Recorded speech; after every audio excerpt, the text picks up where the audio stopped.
Ghana is in very, very dire straits. Our economy is in crisis. Finding money to do anything in Ghana is an uphill task.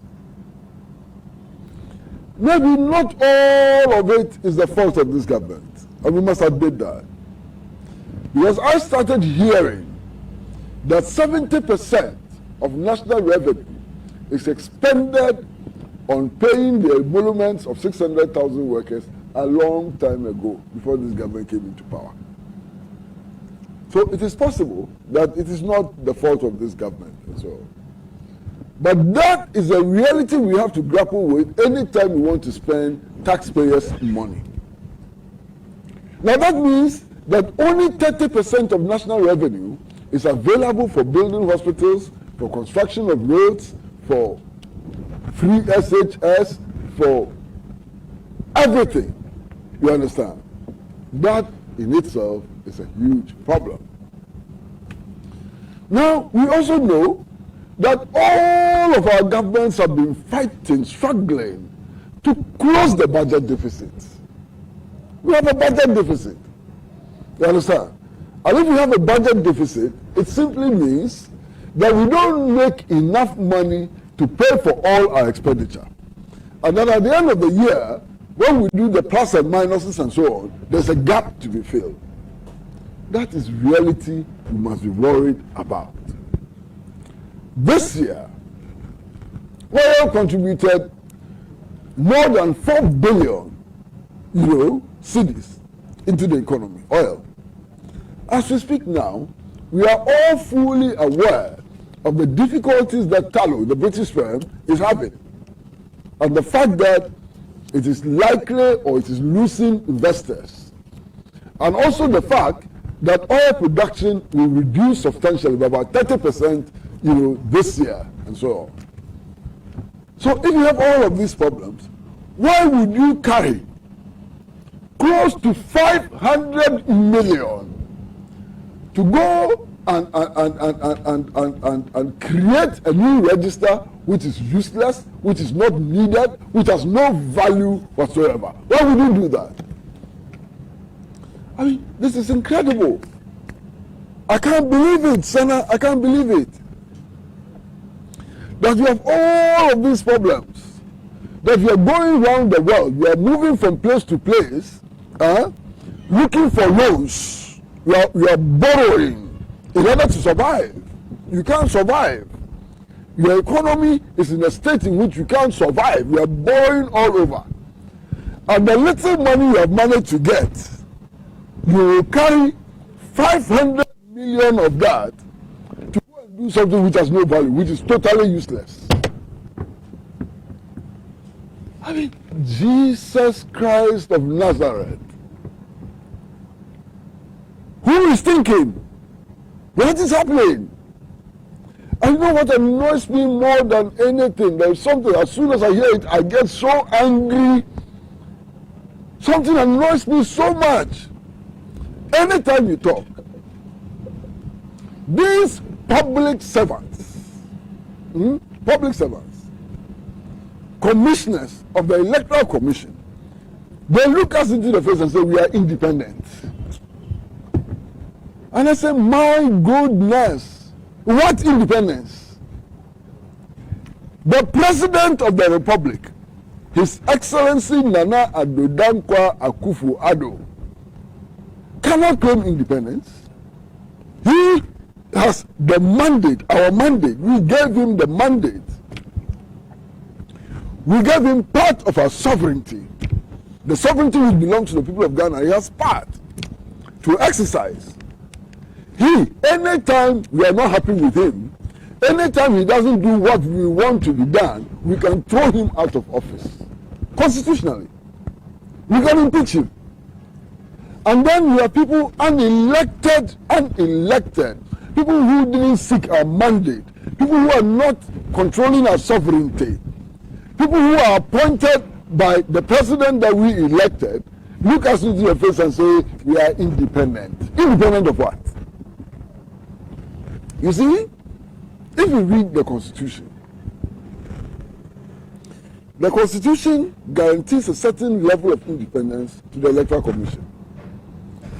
That independence is only the kind of independence which allows them to free themselves from executive control. Because even our Supreme Court under the Constitution can order the Electoral Commission to do things, and they have to comply with the Electoral Commission.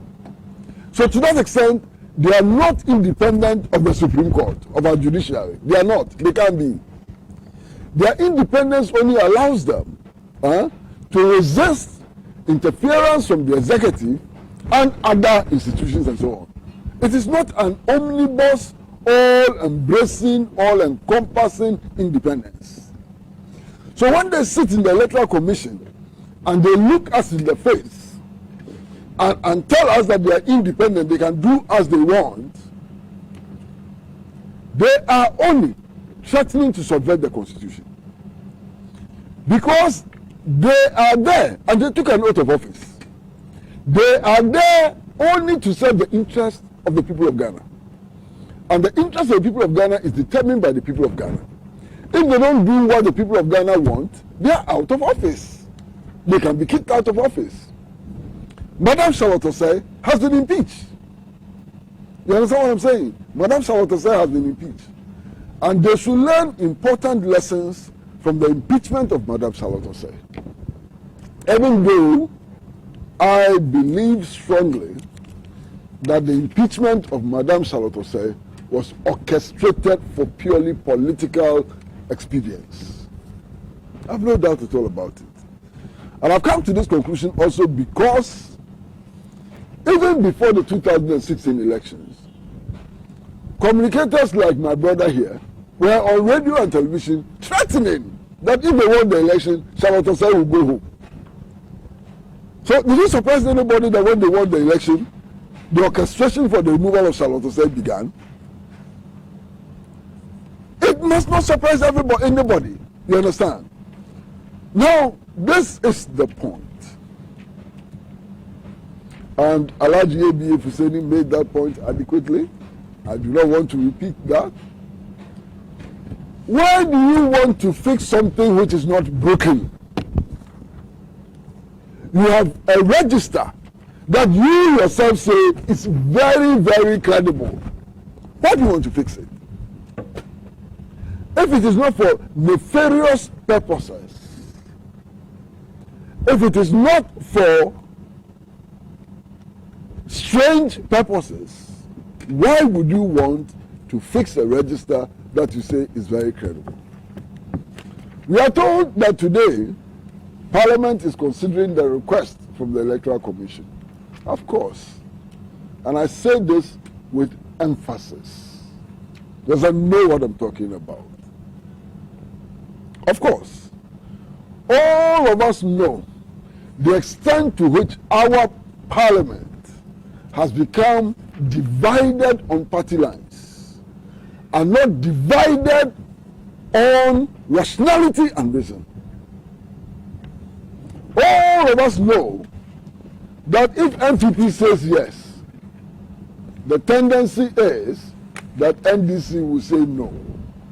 And if NDC says yes, the likelihood is that the NPP will say no.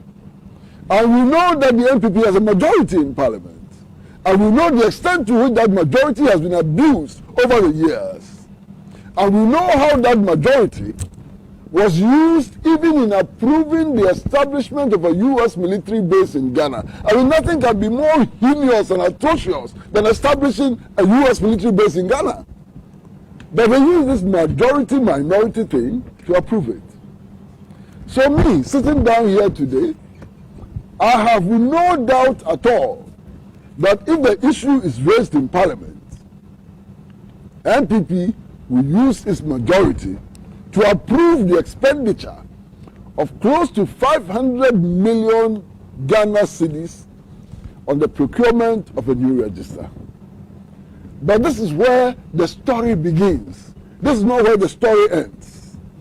This is an opportunity for the people of Ghana to prove that their destiny does not lie in 275 members of parliament. This is the opportunity for the people of Ghana to prove that they can control their own destiny, that they can take their destiny in their hands and dictate the pace of things in this country. The people of this country have a right to do that, and they will do that. The people of this country will not go to bed in January. The people of this country will rally to the core and demonstrate to the world that we are opposed to the compilation of this new register, and that there are sinister motives behind the compilation of this new register. The people of Ghana will show where their true interest lies if this reckless attempt is not abandoned. Let us wait for January. Well, let us wait for January. That's how. Apart from this registration, if the registration goes through, there's going to be another validation. We will look for money for another validation. Before we look for money for the elections itself. No, the other problem too is that, Master, Senna, and I deliberately ignored that. Listen, between now and the next elections, it's 11 months. Between now and the next elections, it's 11 months. So if Parliament approves the compilation of a new voters register and given the holidays and so on, we'll have about 10 months to compile a new register and to do all the things that are required to hold a successful election on December 7, 2020. Can you imagine what is going to happen? We simply don't have enough time. We're going to rush everything. We're going to create a mess. Of course, some people profit from creating mess. But we will not allow them to create that mess. I mean, look, the people of this country are very, very clear. The Electoral Commission and its collaborators would not be allowed to create a mess in this country. And they should take that from us. I've been on retirement for a while. Maybe this is something which will bring us out of retirement. Maybe this is what is going to bring us out of retirement. And they should continue.